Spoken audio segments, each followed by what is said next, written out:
एकेकाळी टिकटॉक गाजवणारा गुलीगत सूरज चव्हाण याने महाराष्ट्राला वेड लावलं. सूरज चव्हाण आता बिग बॉस मराठीच्या 5व्या सीझनमध्ये स्पर्धक म्हणून सहभागी झाला. बारामतीच्या छोट्याशा खेडेगावातून आलेल्या सूरजकडून सर्वांना खूप अपेक्षा आहेत. एकेकाळी हालाकीचं आयुष्य पाहिलेला सूरज आज चांगल्या आर्थिक परिस्थितीत आहे. त्यांचे चांगले दिवस पाहण्यासाठी त्याचे आई वडील त्याच्याकडे नाहीये. सूरज लहान असताना त्याचे आई वडील जग सोडून गेले. सूरजची कहाणी अत्यंत हृदयद्रावक आहे. बिग बॉसच्या घरात पहिल्याच दिवशी सूरज सगळ्या स्पर्धकांशी मिसळून वागताना दिसला. गप्पा मारताना त्यानं त्याच्या आई वडिलांच्या निधनाचा प्रसंग सांगितला. सूरजचे आई वडील तो लहान असताना जग सोडून गेले. त्याच्या वडिलांना कॅन्सर झाला होता, तर आईला वडिलांच्या निधनानं शॉक बसला. काही दिवसातच तिचंही निधन झालं. इतकंच नाही तर आई आणि आजी दोघींचं एकाच दिवशी निधन झाल्याचं सूरजनं सांगितलं.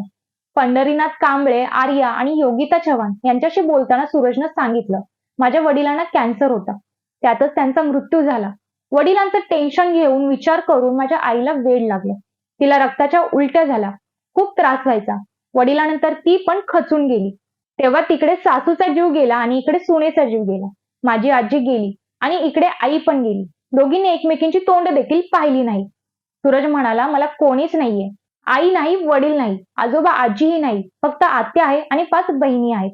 त्या 8 बहिणी होत्या, त्यातल्या 3 वारल्या. मी 8वा कृष्ण आहे. तुझ्या बहिणी असे रील्स बनवतोस तेव्हा तुला काय बोलतात, असे पंढरीनाथ कांबळे यांनी विचारलं. तेव्हा सूरज म्हणाला, मला खूप लुटलं ना लोकांनी, तर त्या मला म्हणतात की तू सुधर, तू सुधरलास तर आम्हाला लय बरं वाटेल. तर सूरजची ही कहाणी ऐकून सोशल मीडियावर सूरजला चाहते सपोर्ट करत आहेत.